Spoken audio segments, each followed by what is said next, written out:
한국 기독교의 흑역사 중에, 그리고 한국 보수의 어떤 그 질적인 문제를 거론하지 않을 수 없는 게 최태민 문제입니다. 그런데 박근혜 때하고는 좀 달랐다고 생각해요.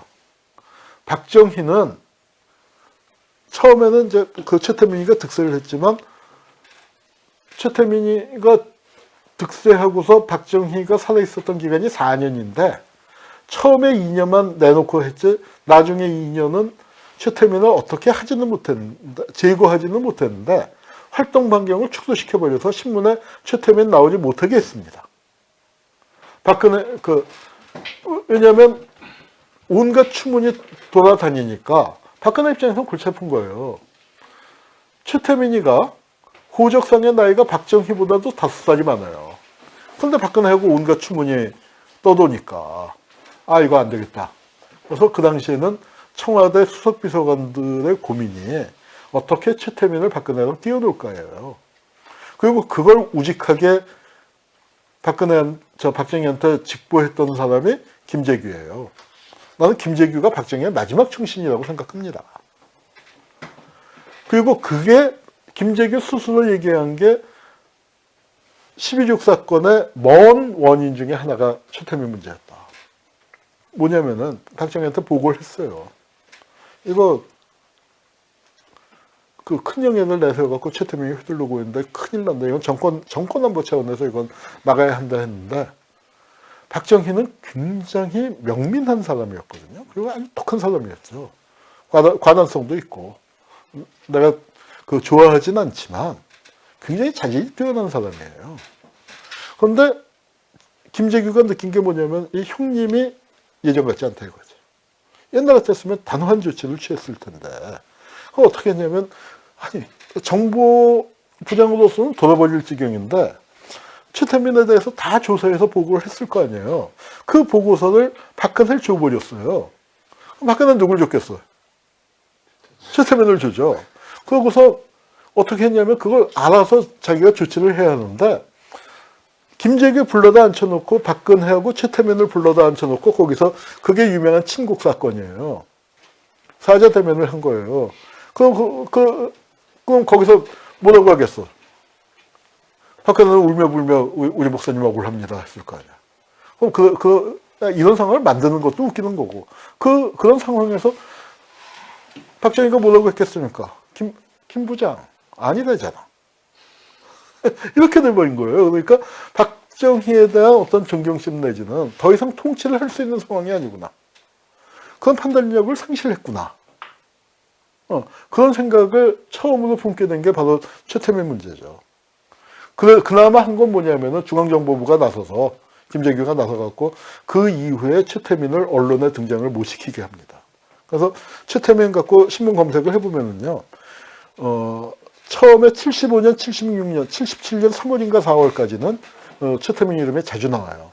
그런데 그 중앙정보부가 조사 착수하고 난 다음부터는 최태민 이름이 사라집니다.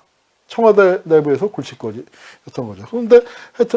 그런데 문제는 뭐냐면은, 그러니까 이게 이제 그 최태민이 목사가 된, 설교하고 뭐 해동종인가 하는 그 종단을 만들어서, 해동종이라는 게 뭔가 봤더니 해동검도라는 거 있잖아요. 그쪽하고 연결된 것 같아요. 최태민이 또 검도도 했다고 하는데, 그래서 예수교 해동종이라는 걸 또 만들었었어요.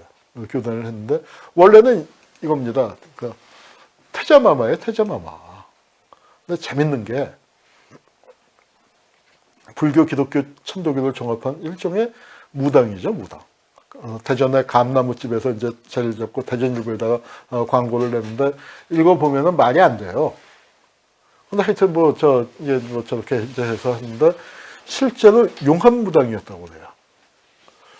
저도 저 세계를 잘 모르지만, 저런 사람이 나타나면, 저기서 또 이제 저 일대에서 영업하던 사람이 있었는데, 무슨 예식장을 빌려서 한다니까 크게 하는 거 아니에요. 굉장히 크게 이제 하니까, 그 동네에서 그 기존에 영업을 하던 사람 입장에서는 그러니까, 그 세계에서 하는 말로 나와바리가 침범을 당한 거 아니에요. 자기 영역에. 그러니까 가면서 이제 찾아가서 대결을 한다는 거예요. 이놈이 진짠가 가짠가. 그런데 이게 생사를 걸고 하는 거랍니다.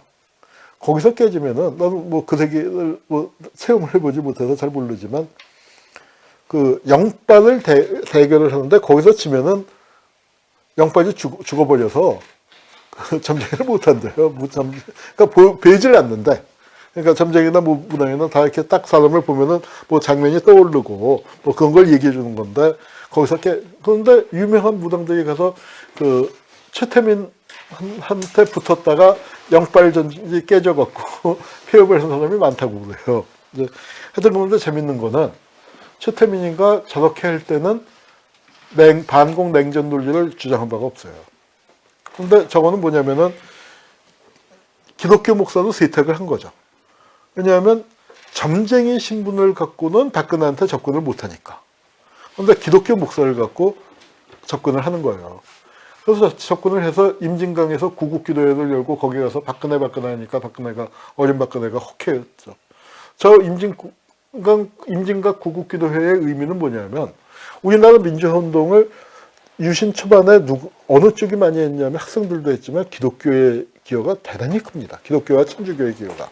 왜냐하면 웬만한 사람들 하면은 빨갱이 소리 들었으니까. 빨갱이도 몰리는데 그래도 기독교 천주교 쪽은 빨갱이도 모는 게 쉽지 않잖아요.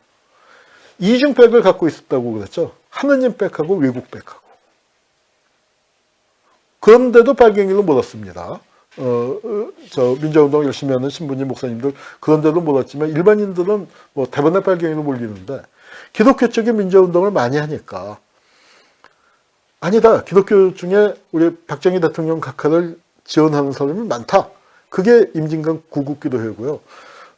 데모한다고 목사 신부님들 잡아가니까 한국은 종교 탄압 있는 나라다. 그러니까 우리 종교 탄압 없어. 그래서 보여준 게 아까 빌리그램 100만이 모여서 선교한 게 그런 겁니다. 이제 그런 걸 했는데 웃긴 게 뭐냐면은 이게 밑에 게 최태민인데 군복 입고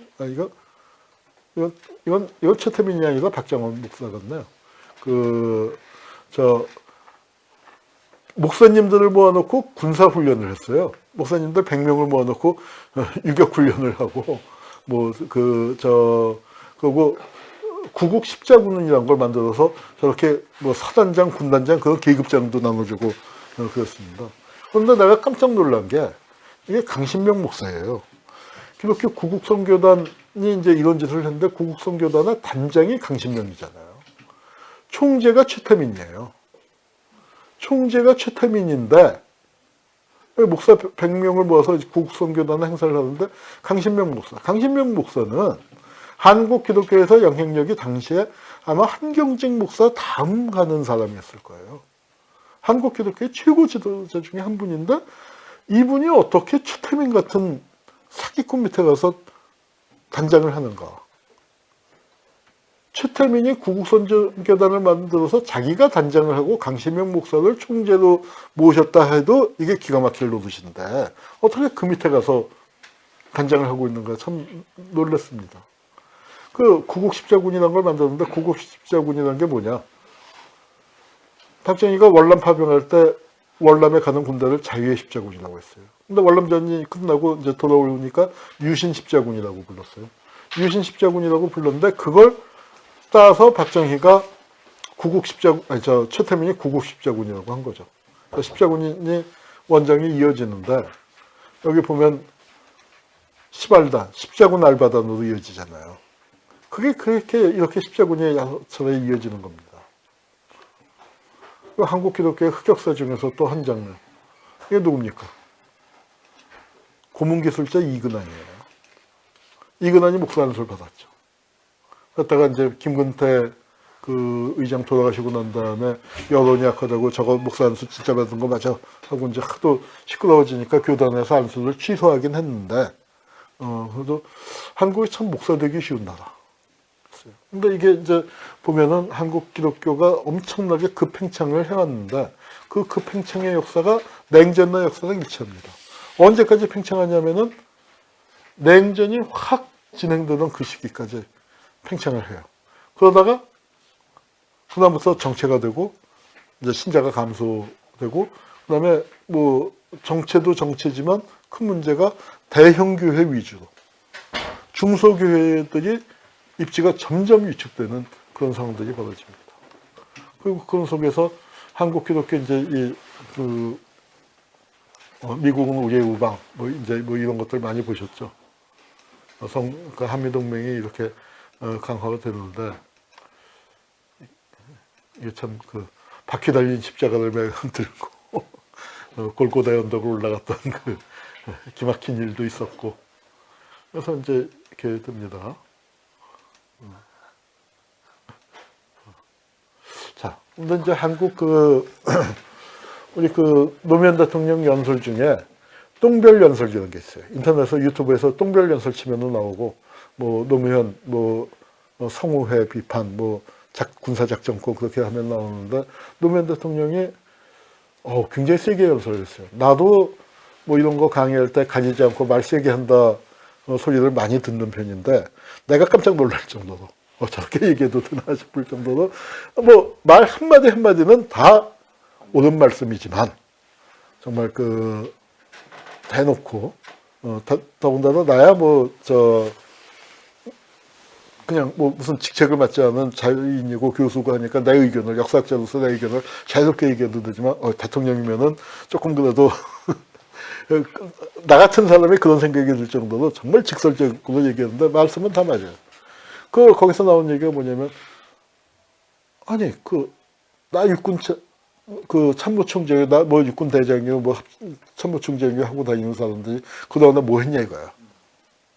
국방 예산은 북한의 국가 예산보다 몇십 배를 써놓고서 자주국방도 못하고 작전지휘권 갖고 가면 어떻게 할까? 미군이 출산되면 벌벌 떨면서 바지가랑이 붙잡고 늘어지는데 뭐 했냐 이거죠. 이 사람이 국방장관 지냈던 유재흥이라는 사람인데 한국군 흑역사에서 정말 빼놓을 수 없는 사람이죠. 우리 한국 뒤에 어디 사진 있나 몰라. 사진 여기 빠져. 얘기는 이제 유재흥 얘기는 이따가 사진 나올 때 여기 나오고 이렇게 이제 하는데 기독교 지금 개신교가 우리나라 보수 세력의 가장 중요한 부분이고 태극기 부대에서도 다는 아니지만 태극기 부대에 상당히 많은 부분을 하고 있는데 거기에 두 가지 축이 있는 것 같아요. 개신교 측에서 참여하는 게 하나는 대형교회가 있고 그 다음에 또 이런 사람들은 대형교회보다도 산기도원이라는 게 있습니다. 기독교 쪽에 그러니까 우리 상처받은 사람들이 워낙 많거든요. 여러 가지 이유로. 근데 그거 국가에서도 어디서고 저게 안 되는데 뭐가 케어가 안 되는데 그런 분들이 교회를 찾아가는데 교회에서는 또 감당이 안 되니까 산기도원으로 보내요. 그래서 그리고 교회는 또 일정하게 산기도원과 관계를 맺고 또 때때로 수련회도 산기도원 가서 하고 그렇게 되는데 교회가 대형화되면서 산기도원이 유지가 안 되기 시작하는 거예요. 대형교회는 대형교회대로 또 전원신자를 다루는 자체 프로그램을 만들고 산기도원에 의존을 안 하고 그렇게 되다 보니까 산기도원들이 거의 대부분 폐쇄가 됐다는 거예요. 산기도원에 있던 사람들이 내려왔는데 그 시기가 산기도원이 문을 닫는 시기하고 뭐가 일치하냐면은 길거리에 예수천국 불신지옥 들고 다니는 분들 있죠.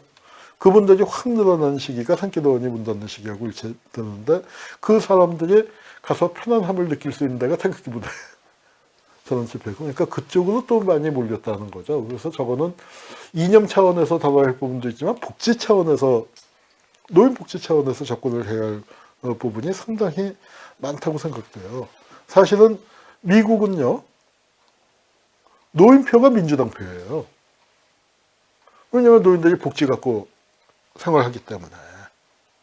근데 한국은 이거 굉장히 우리 지금 심각한 사회 문제인데 출산율은 줄어들죠. 노인 많죠. 그리고 자살률 많아지죠. 왜냐하면 다들 자식들 키우느라고 그렇게 했는데 사회가 급변을 해서 이제 자식들도 허덕허덕하고 노인 공약 안 해요. 자식들에게 짐되기 싫다 하고 자살하는 80대 자살률이 단연 세계 최고예요. 그러니까 그런 전 복지 차원에서도 이 문제를 바라볼 필요가 있습니다. 어떤 대형교회가 이렇게 구국기도회를 다 안내하고 태극기 휘날리며 여의도 순복음교회 모입시다. 참 이제 성조기 들고 나오다 이스라엘기까지 들고 나와요. 이스라엘기 들고 나오는 대모대는 한국밖에 없을 거예요.